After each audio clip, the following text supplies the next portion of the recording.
Terima kasih atas waktunya. Saya Merta dari Bali. Oke. Ya, Bapak. menyambung masalah ayam, ya. Karena tujuan lain dari ternak ini kan kita Pupuk.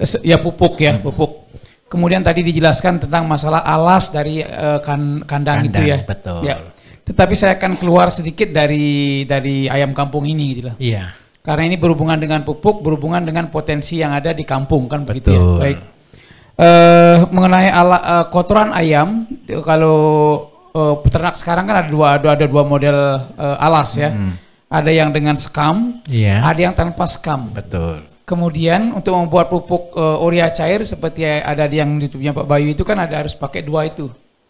Apakah bisa kotoran ayam petelur itu bisa digantikan dengan kotoran ayam pedaging tapi yang tanpa sekam?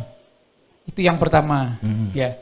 Kemudian yang kedua adalah untuk pengusaha ayam potong. Ada limbah yang memang sangat mengkhawatirkan dan mengganggu. Pak. Dan biasanya dibuang di jalan sembarangan. Itu bulu ayamnya, Pak. Bulu ayam, baik. Ya. Kalau diolah mungkin agak lama prosesnya. Sehingga kadang dibuang sembarangan di jalan seperti itu. Apa bisa kita manfaatkan limbah itu sebagai apa di dalam dunia pertanian ini? Baik. Itu saja Pak, terima kasih. Terima kasih Bapak. Saya jawab dulu. Bulu ayam. Bulu ayam itu kalau dilihat di dalam literatur, proteinnya tinggi. Tetapi ada tetapinya, karena dia seratnya tinggi. Dia boleh untuk pakan, tapi saya tidak senang. Kenapa kok saya tidak senang? Ada hukum, dari ayam tidak boleh untuk ayam, kalau ternak tidak boleh. Kalau tumbuhan, dari tumbuhan untuk tumbuhan wajib. Kenapa dari ayam tidak boleh untuk ayam? Karena pasti akan terjadi sesuatu. Terus paling bagus karena bulu ayam ini mengandung protein tinggi. Berarti kalau di dalam uji protein tinggi keluarnya adalah N tinggi. Berarti apa yang harus kita lakukan dengan bulu ayam? Berarti kita harus mengurainya. Karena dia adalah bulu, berarti dia sangat sulit terurai. Rambut kita ini Bapak Ibu perlu bertahun-tahun untuk bisa hancur.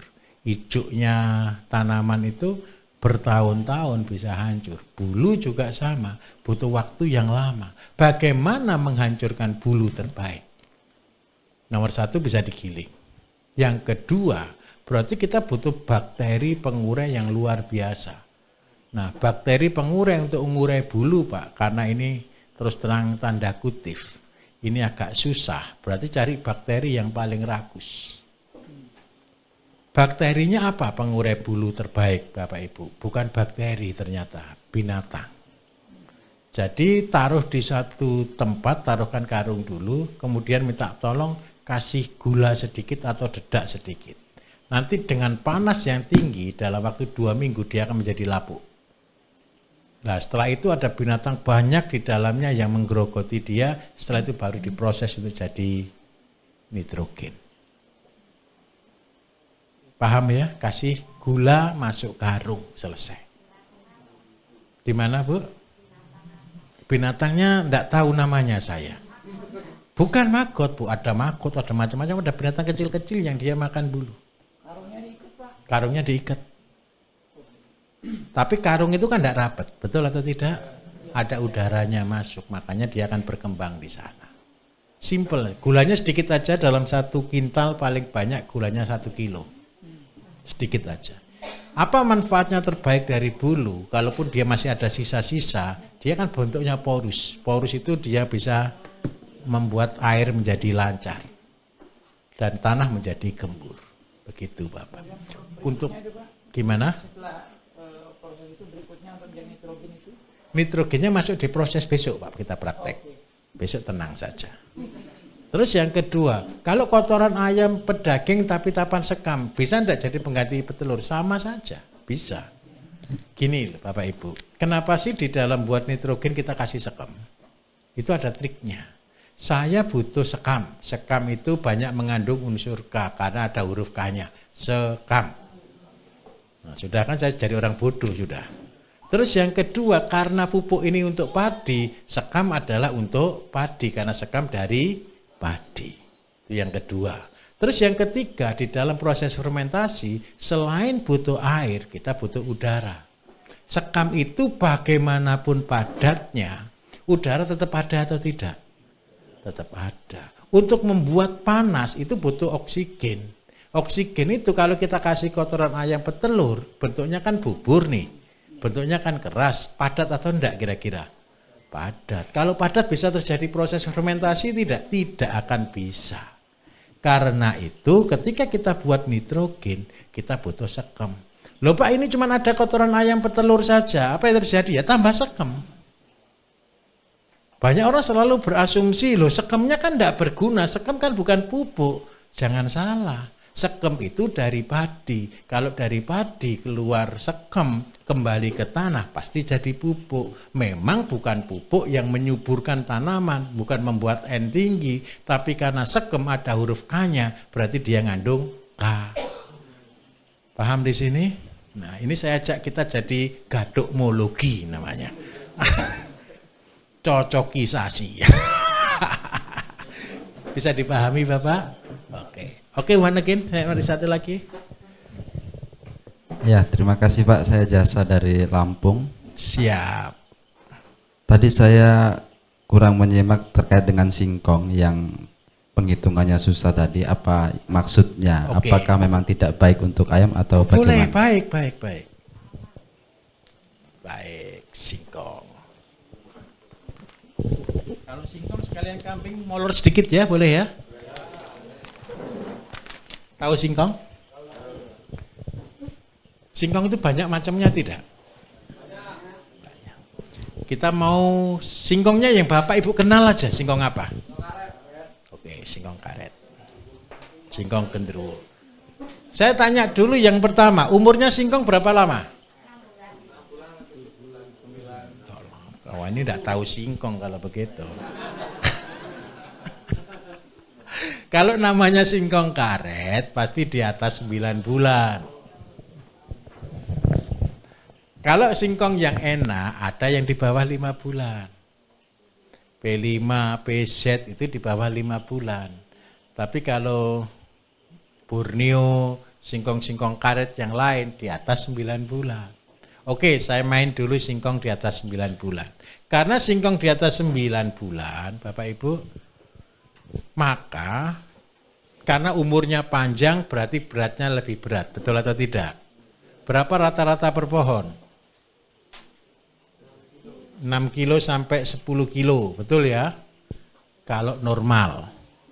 Kalau tidak normal, 2 kilo. Kalau tidak normal ini turunnya jadi 2 kilo. Gara-gara ada normal, ada tidak normal, saya buat rata-rata 4 kilo boleh? Oke, kita hitung dulu, kita sepakati sama-sama.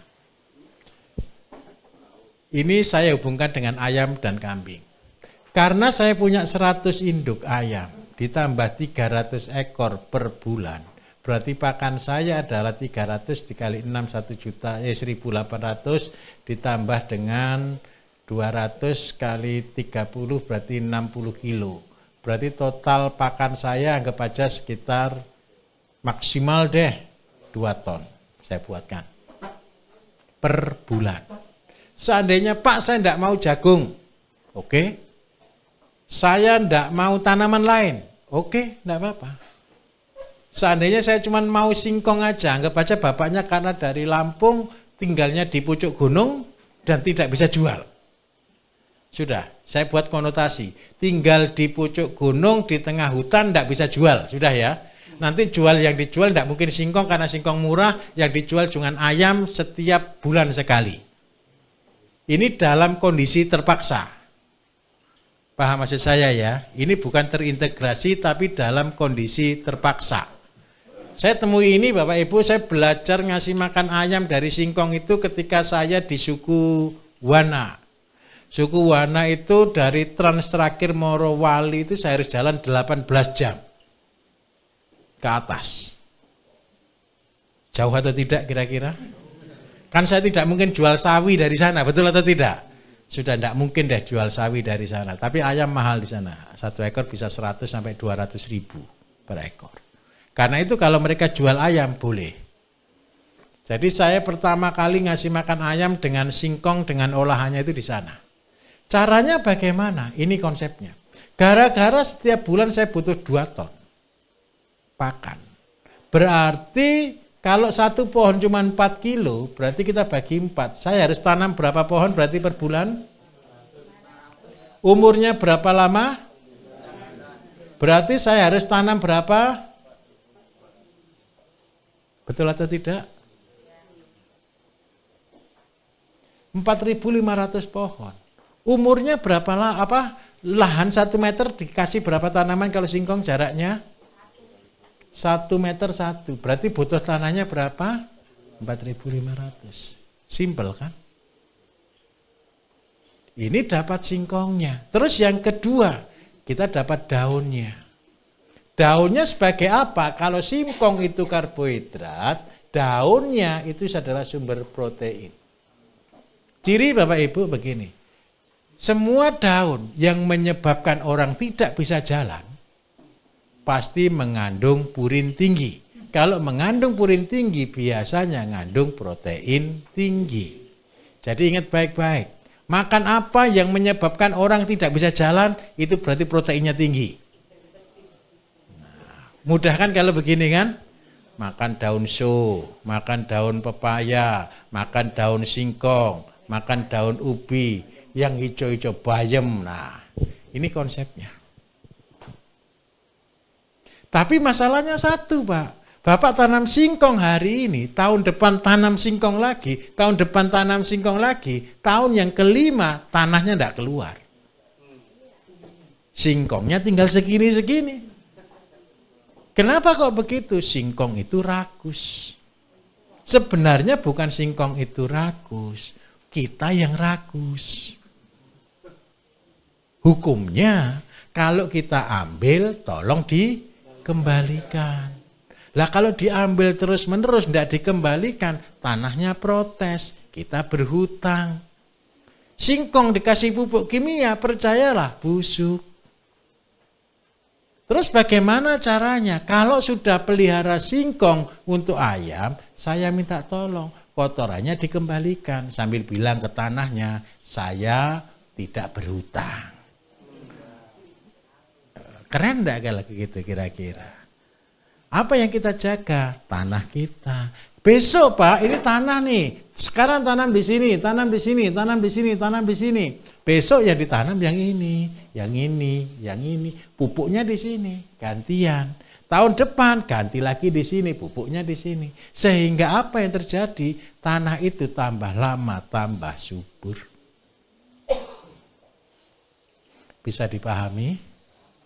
Konsep ini bukan untuk yang bisa penghasilan harian, tetapi bagi kita yang punya lahan hektaran.